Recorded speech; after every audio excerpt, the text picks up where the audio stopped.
answer as many questions as time permits. Our next presenter is Kateryna Palvova, head of the International Affairs of Ukraine on Exclusion Zone Management. Ms. Palvova, you have the floor. Your Excellency, dear colleagues and guests, I am pleased to be here today. Thank you, Christina Durbak, to having me today here. My name is Kateryna Palvova. I'm a head of International Cooperation and Public Relation Department of the State Agency of Ukraine on Exclusion Zone Management. As you all know, Chernobyl disaster is a technical, ecological, and humanitarian catastrophe caused by two thermal explosions of the first power unit of the Chernobyl nuclear power plant at 9th of April 26, 1986. The reactor was completely destroyed, and a large amount of radioactive substance was released into the environment, namely strontium and uranium elements. The catastrophe is considered to be the largest in the history of nuclear energy. As a result, now Ukraine takes the second place in Europe and the first in the world by the amount of radioactive waste. In this regard, our state puts an important role on our agency in long-term storage and disposal of radioactive waste. In Ukraine, State Agency of Exclusion Zone Management is a central exclusive body responsible for strategic directions as follows. Exclusion Zone Management, overcoming the consequences of Chernobyl accident, Chernobyl nuclear power plant decommissioning and transformation of the shelter object into ecology-safe system, state management in the area of radioactive waste management, and the storage of the long-term storage and disposal. Talking about the high-level coordination of our activity, it is important to know that we are coordinated by Cabinet of Ministers of Ukraine through the Minister of Ecology. The Chernobyl exclusion zone is the area that has forbidden for free access and has been heavily contaminated by long-lived radionuclides. As of today, the territory is divided into... Back, please. One slide. As of today, the territory is divided into main parts. The 10-kilometer zone is a territory of special industrial use, specially created to place there the facilities of renewable energy and storage for radioactive waste. And the 30-kilometer zone, whereby the degree of the present Chernobyl radiation and ecological biosphere reserve was created. The territory of special industrial use, so-called 10-kilometer zone, which is around Chernobyl nuclear power plant, will be able, using the highly contaminated territory, to enhance the mechanism of radioactive waste management and create the appropriate infrastructure. There is a number of facilities within the territory designed to store and process radioactive waste. The creation in 1986 of the shelter object of the destroyed first power unit protected the environment from radiation dissemination and people, primarily who work in Chernobyl nuclear power plant site, from contamination. The shelter object has been performed and its protective function for more than 30 years. So the decision was taken to build a new construction to protect people and the environment for longer period, namely new safe confinement. As of today, the construction of new safe confinement, which is the biggest mobile, is completed and moved about the first destroyed unit. The new safe confinement will serve 100 years. Now I'm going to tell you more about 30-kilometer zone, which has renewed itself within 33 years period after Chernobyl disaster. What a miracle! Created within 30 kilometers exclusion zone, the largest reserve in Ukraine is a basis for extremely important and unique nature experiment, not only in my country, but also in the world. Despite the fact that exclusion zone has suffered incredible losses, now it is the center of amazing animal and plant world, we can deny that nature is much more powerful even than such terrible anthropogenic factors in the Chernobyl catastrophe. According to the science, there can be more than 400 species of animals, birds, and fish included to Red Book of Ukraine that need our protection. To date, 300 species have already been identified. 66 species include to Red Book of Ukraine. From 2018, the Chernobyl Radiation and Environment Biosphere Reserve actively participate in the international project and organize the first scientific expedition to study the flora and fauna of the exclusion zone territory. We can define the main goals: preservation of the most typical nature complex of Polysia in the natural state, ensure support and increase the barrier function of the Chernobyl exclusion zone, remediation of the area contaminated of radionuclides, and stabilization of its hydrological regime. The main tasks are as follows: conducting scientific research in the field of environment protection, maintenance of reserve territory with all nature objects, preservation of landscape nature diversity, the gain pool of animal, world, and vegetation, monitoring the overall ecological balance, organization and conduction of international scientific research, conducting of ecological and education work. A part of the marvels of nature in the exclusion zone, there is also culture and historical heritage there. Next slide, please. Yes. For example, antique churches, monuments, and sites which belong to different historic epochs, in total around 200 objects. Of course, we must protect nature, heritage, and facilities and be responsible for their safety. In this regard, one of the problems we face today is the fires in exclusion zone. Due to the existence of red forest spot and exclusion zone, there is a huge risk of fire. That's why we control and monitor the situation, especially during the summertime.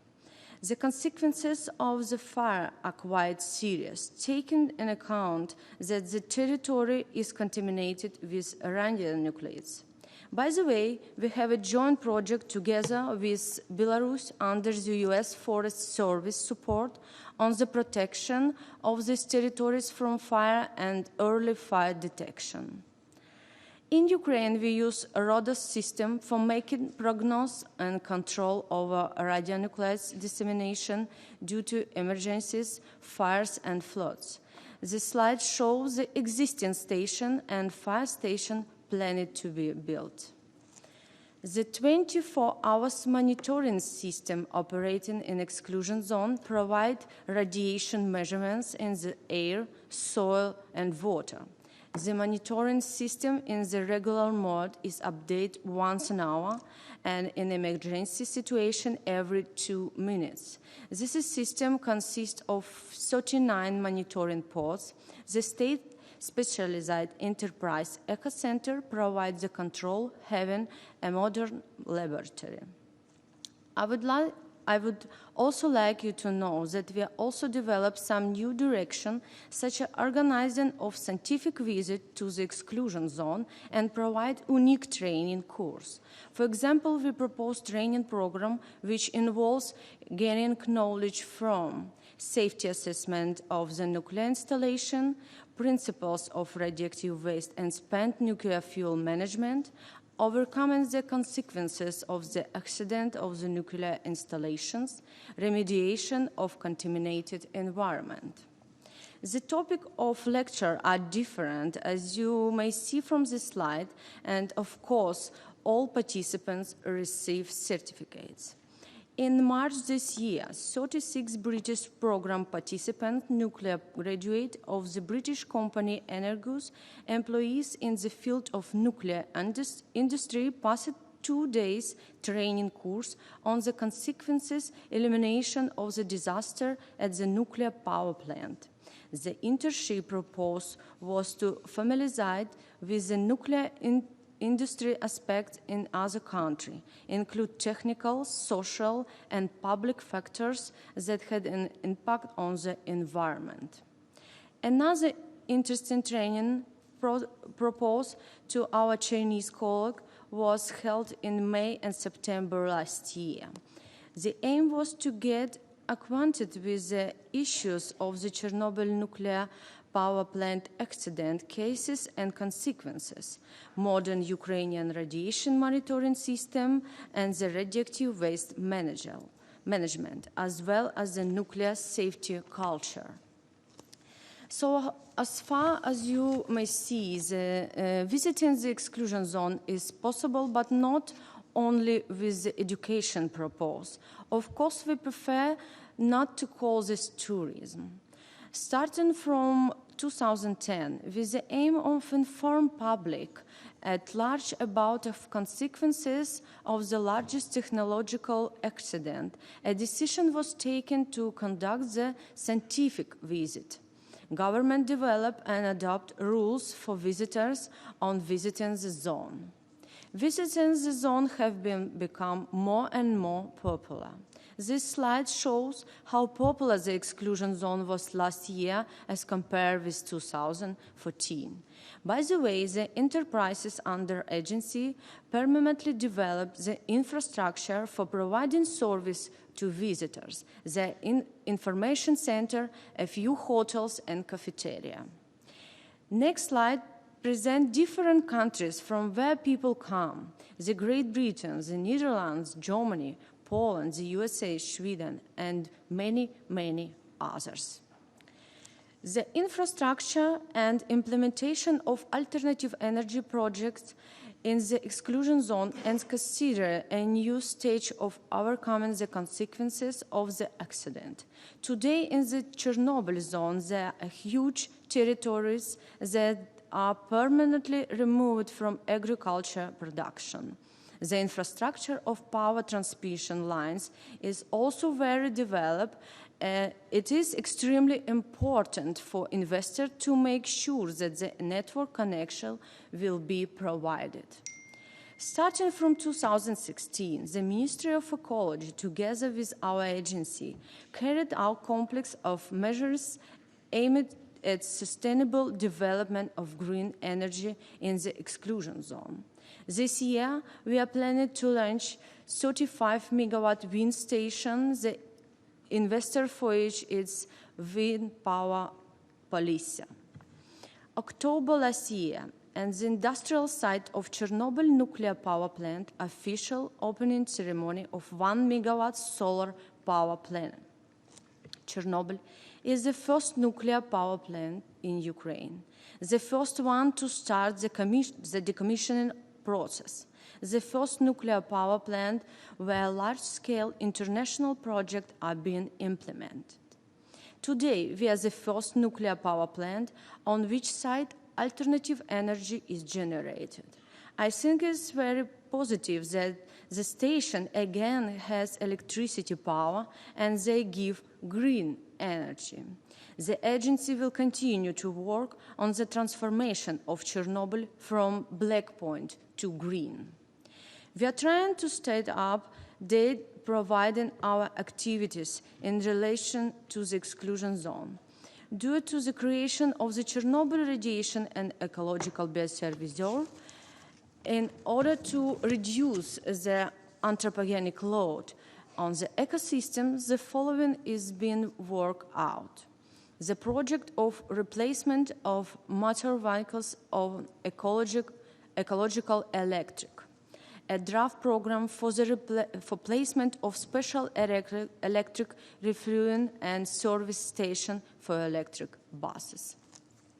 In September 2018, we made a huge process, first Ukrainian exhibition on Chernobyl's theme in the framework of the General Conference in IAEA, with the involvement of stakeholders. This is a history now, and I'm happy that my colleagues and I are part of this history. The contribution of the international community in terms of efforts to overcome the consequences of Chernobyl disaster is important and considerable. Our agency provides close cooperation with international organizations and countries to strengthen the non-proliferation regime of radioactive materials. IAEA, NATO, European Commission, G7 Global Partnership, USA, United Kingdom, Sweden, Japan, and others. As a traditional, I usually finish my presentation with these words. Do you know who is the symbol of wild nature in the exclusion zone? When in the exclusion zone, if you are lucky, you might come across the symbol of all the animals of Chernobyl, the fox named Simeon. He's even got his page on Facebook. Dear colleagues and delegates, dear guests, thank you so much for your attention.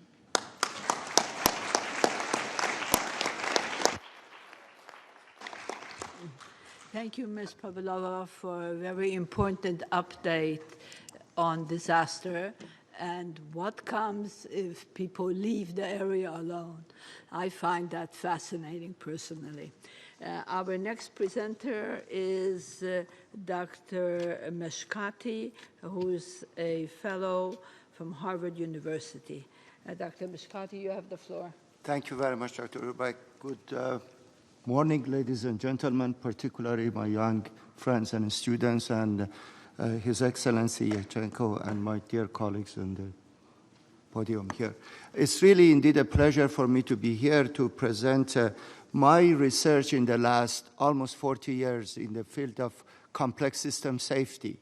And I chose that subtitle of Thinking About Unthinkable because what you see I'm going to be talking about is a cross-cutting problem.